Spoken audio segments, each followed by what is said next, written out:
பெண் கிரலியை கொண்டா மட்டும்தான் திருப்பி வரணும்னு சொல்லி விடுவாங்க. எனக்கு தான் சண்டை போடவே தெரியாதுன்னு சொன்னாலும் கேட்கிற மாதிரி தெரியல, போய் வேலையை பாடுறான்னு தூக்கி எரிஞ்சிடறாங்க.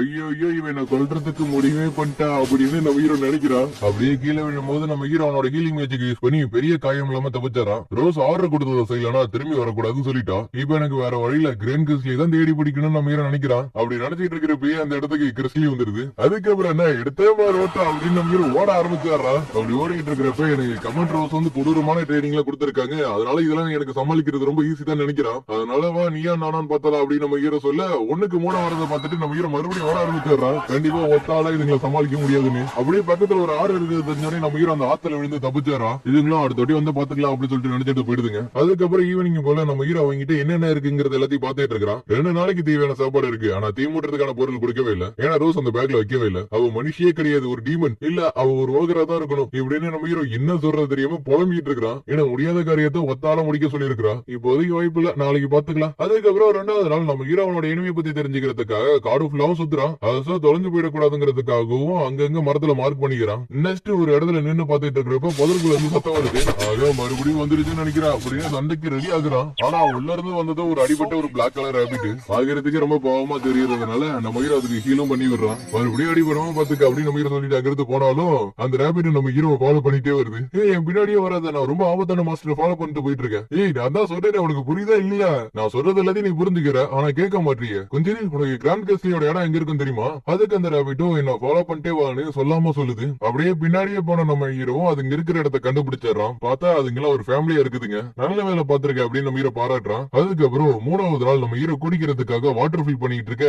என்ன நீ மறுபடியும் வந்துட்ட அப்படின்னு அந்த பிளாக் ரேபிட் பார்த்து நம்ம ஹீரோ கேக்குறான். அதே மாதிரி அந்த கரைடிங் எல்லாம் என்ன பண்ணிட்டு இருக்குங்கிறத பாத்துக்கிட்டு இருக்கிறான். அப்படியே மனதுக்குள்ள இப்பதான் என்னோட லைஃப் ரொம்ப ஹாப்பியா இருக்குன்னு நினைக்கிறான். ஆனா அதுக்கப்புறம் வயிற்று வழியில கதறிட்டு இருக்கிறான். ஏன்னா குடிச்ச தண்ணி வந்து கொஞ்சம் நல்ல தண்ணியில போல இருக்கு. பரவாயில்ல என்னோட அரவணைப்பு காட்சி நீ இருக்கே அப்படின்னு வீர சந்தோஷப்படுறான். அதுக்கப்புறம் அடுத்த நாள் நம்ம ஹீரோ தண்ணி குடிக்கிறதுக்காக ஒரு இடத்த காமிக்குது. இது ரிவர் வாட்டரை விட பாக்குறதுக்கு நல்லாவும் கிளியராவும் இருக்கு. அதனால குடிக்கலாம்னு நினைக்கிறேன். பரவாயில்ல நல்லாதான் இருக்கு. அவா உனக்கு என்னாச்சு அப்படின்னு அந்த பிளாக் ரேபிட்ட பார்த்து கேக்குறான். அந்த ரேபிட்டும் மரத்து மேல ஏற சொல்லுது. அவா என்னாச்சு ஏதாச்சும் பக்கத்துல மாஸ்டர் இருக்கான்னு நம்ம ஹீரோ கேக்குறான். ஏன்னா கிராண்ட் கிறிஸ்லியை பார்த்து பயப்படாத ரேபிட் வந்து வேற எதையோ பார்த்து பயப்படுது.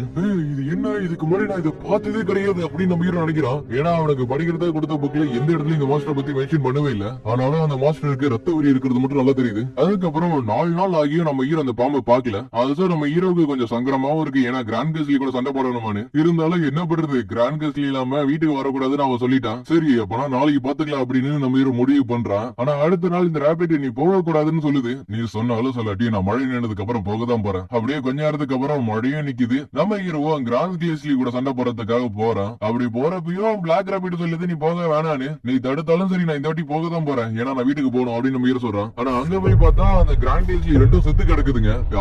என்ன நடந்துச்சுன்னு தெரியல. ரோஸ் பார்த்தா என்ன கண்டிப்பா கொண்டுடுவான். ஆனா இதுங்க மேல இருக்கிற மார்க்க பாக்குறப்ப கண்டிப்பா அந்த ஸ்னேக் தான் இது எல்லாத்தையும் பண்ணிருக்கும்னு நினைக்கிறேன். சாப்பிடறதுக்காக அந்த ஸ்னேக் இதுங்களை கொல்லல, அதுக்கு பதிலா அதோட பண்ணுக்காக தான் இதுங்களை கொண்டு இருக்கு. அந்த 2 கரடியும் சாகிறதுக்கு முன்னாடி அதோட குட்டியை வந்து அதை சேவ் பண்ணிருக்குங்க. இங்க நம்ம ஹீரோ இப்ப என்ன பண்றது, இந்த நிலைமை இதை பாக்குறதுக்கு என்னால முடியல அப்படின்னு நினைக்கிறான். இதனால இந்த குட்டி கரடியோட கஷ்டம் நம்ம ஹீரோக்கு புரியுது. உனக்காக நான் ரிவெஞ்ச் எடுக்க போறேன் அப்படின்னு நம்ம ஹீரோ அந்த ஸ்னேக்க தேடி போறான். அதே மாதிரி இந்த குட்டியோ நம்ம ஹீரோ மாதிரியே ரிவெஞ்ச் எடுக்க நினைக்குது. அப்படி இங்க இவங்க 2 பேரும் நம்ம ஹீரோ எங்கன்னு கேக்குறாங்க. அவனா ட்ரைனிங் எடுக்கிறதுக்காக வெளில போனா போய் 10 நாளா திரும்பி வரல. என்ன 10 நாளாவா? ஆல்சோ கூட பாசும் போயிருக்கிறதுனால எங்களுக்கு எதுவும் தெரியாது அப்படின்னு சொல்லிடுறானுங்க. அதுக்கப்புறம் என்ன கசுகி நம்ம ஹீரோ பத்தி கவலைப்படுறான். அவனுக்கு என்னாச்சு ஏதாச்சுன்னு. அதுக்கு எனக்கு மிஷன் பையன் அவனை பத்தி கவலைப்படாத, ஏன்னா ரோஸ் தானே அந்த வேலையை கொடுத்திருக்காங்க. அதனால உசாட்டுக்கு ஏதாவது ஆகாது, இதை நினைச்சு நீ கவலைப்படாத. நான் அவனை பத்தி கவலைப்படலையே. அப்படியே இங்க காட்டுக்குள்ள இருக்க நம்ம ஹீரோ நல்லா சாப்பிட்டு அந்த ஸ்னேக்கு கூட சண்டை போடுறதுக்கு தயாராகிறான்.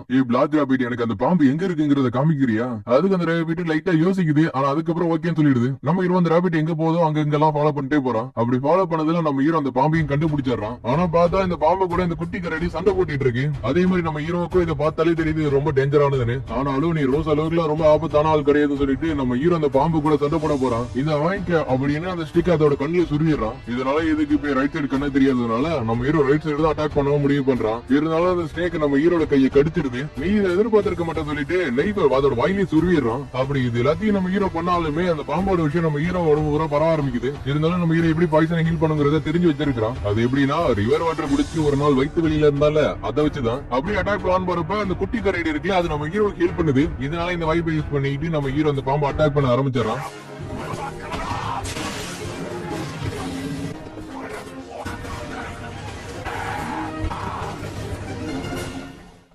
கடைசியில நம்ம ஹீரோ அந்த பாம்பை கொண்டாடுறான். ஒரு வழியா எல்லாம் முடிச்சுங்கிற மாதிரி பாக்குறப்ப குட்டி கரடி எட்டி பாக்குது. உனக்காக நான் ரிவெஞ்ச் எடுத்துட்டேன். அதே மாதிரி உனக்கு அடிப்பட்ட காயத்தை ஹீல் பண்றதுக்கு இப்போதைக்கு என்னால முடியாது. ஏன்னா இப்போதைக்கு நம்ம ஹீரோ பாய்சன் வந்து நியூட்ரல் தான் பண்ணி வச்சிருக்கான். அப்படி அந்த பாம்பு 2வது ரவுண்டுக்கு ரெடியா அப்படிங்கிற மாதிரி பாக்குது. அவனும் என் கதை முடிஞ்சு, இது எல்லாத்துக்கும் காரணம் அந்த ரோஸ் தான் அப்படின்னு நம்ம ஹீரோ கண்ட மேனிக்கு திட்ட ஆரம்பிச்சிடறான்.